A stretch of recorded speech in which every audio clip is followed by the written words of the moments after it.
Lesson 4, speed reading. The benefits of speed reading are absolutely enormous.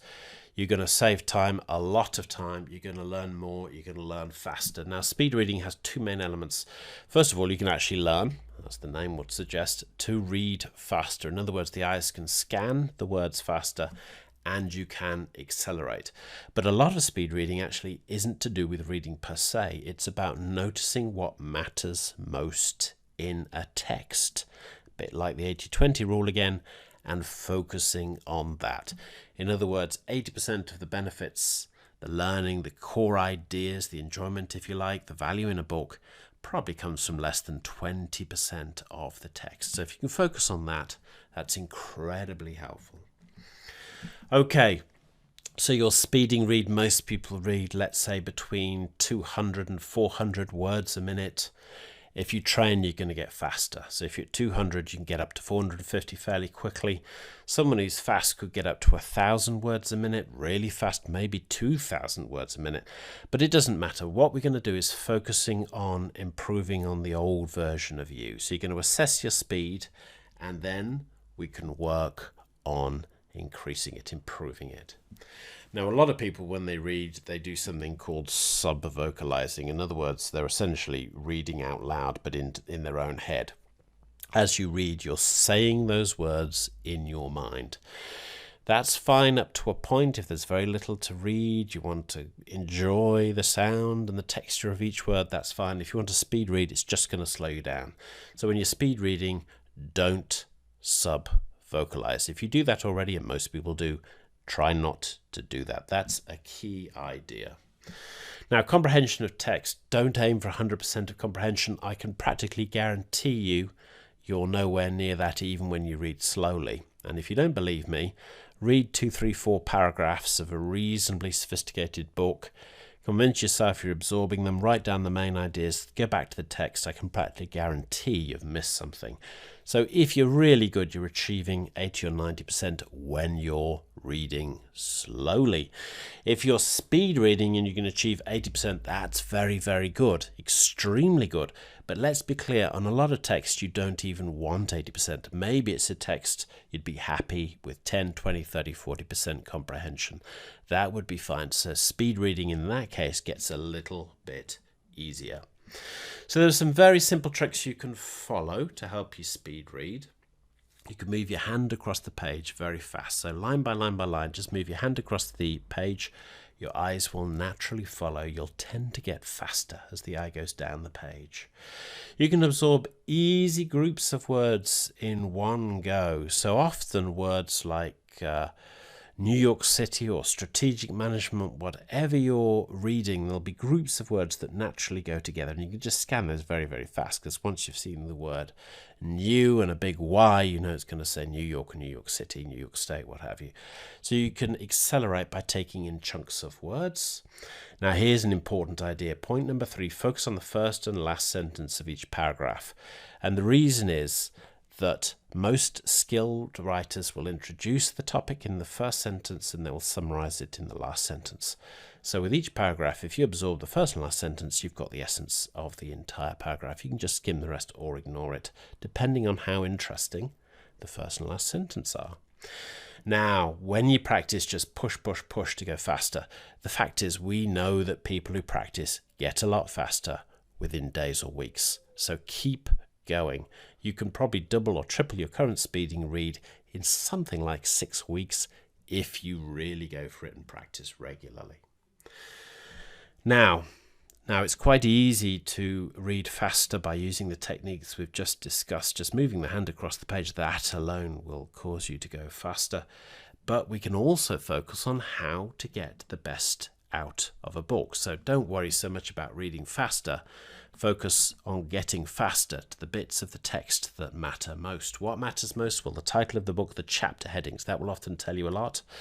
A lot of writers, not all of them, give away the essence of the book in the introduction. So if you read the introduction real quick, you maybe get the essence of the ideas in the entire book. And similarly, a lot of authors write a conclusion at the end of the book, which again distills the main learnings, the essence, the main tools, techniques, and ideas within that text. So if you read introduction and conclusion, you may get there. Now, some books have vital chapters. This is surprisingly common. Within, let's say, a book with 10 chapters, there may be a chapter somewhere in the middle that is the absolute center point, the pivotal area, the pivotal argument or concept within that book. Now, you may get a sense of it from the introduction and conclusion or the chapter headings. If you can find that chapter and speed read that, again, that's going to accelerate your learning. All those techniques will allow you to absorb a book in something like 25 minutes. You'll get the essence of it. Now, a trick which is incredibly easy and a lot of people don't use is this. A lot of books, famous books or books that sell very well at bookshops or on Amazon, what have you, have been reviewed and have been summarized. So if you do a little search, you may find a book summary in somebody's blog. Often you'll find a really beautifully composed book summary on YouTube. In other words, someone's created a video or animation which summarizes the ideas in that text.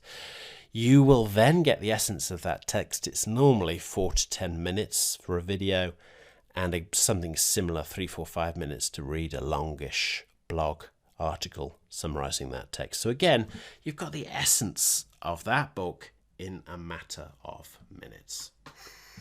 So measure your progress. So decide on a goal. You might want to double your speed. You might want to get to 1,000 words a minute for speed reading.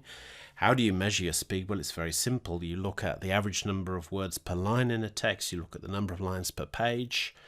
Then you just consider how many pages you can do per minute. That will give you an idea of how fast you are now.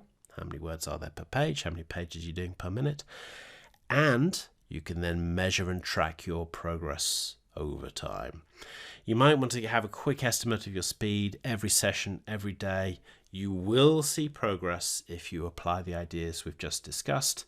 Now, leaders or readers, try for 2 books a week. This is a really wonderful idea, and this will, as powerful as any idea in this entire course. If you can aim for 2 books a week, but speed read, so don't read them slowly, speed read 2 books a week, the benefit to your learning is absolutely enormous. And one way to think of this is this. Let's imagine there's 5,000 of the wisest, most interesting people in history queuing outside your door to chat to you. And you can ask them pretty much any question you want, as long as it's relevant to their ideas. Well, that would be a dream come true for a lot of people, but that's essentially what literature's offering you. In other words, there are books by or on all these people, very likely, and a lot of your questions are answered in those texts. So by speed reading them, you're tapping into this enormous culture and wisdom from history, the most interesting ideas from the most interesting and vital thinkers. It's there for you. So you want to access that. It's tremendously valuable, and speed reading is the best way to do that. Exercise 4.1. Take a few books you've not yet read and see what you can learn about that full text from the title and chapter headings, the introduction and conclusion to the text. Try to identify the most central, the pivotal, the most important chapters in the book, and look at the introductions and conclusions to the chapters. Now, you might want to then write a summary of that book from your very quick, your rapid perusal of it. Write a quick book summary. Try to pick a book to speed read or test in this way that's already been summarized on somebody's blog or on YouTube, but write your summary first. In other words, create your synopsis of the book, your précis, your short account, write 2, 3, 4 paragraphs, what have you. Then watch the video or read the blog and see how your summary compares to one that's already been completed. That will give you a good idea about your ability to summarize and distill a text rapidly. Also, try to speed read for at least 20 minutes a day. So whatever you're reading now, unless it's critical you read it slowly, like poetry or something, then just push yourself. Let's aim, if you can, for 20 minutes a day or more of speed reading. Lesson 4 summary. Do you understand the essences of how to speed read a text? It's a combination of moving across the page faster, but possibly more important, it's about identifying the crucial elements of that text rapidly and just going straight for them and not worrying about reading the text in order, but for going for the important bits, applying Pareto's rule, if you like, identifying that critical 20% of the text that supplies 80% of the benefits and ideas, and ruthlessly absorbing that first.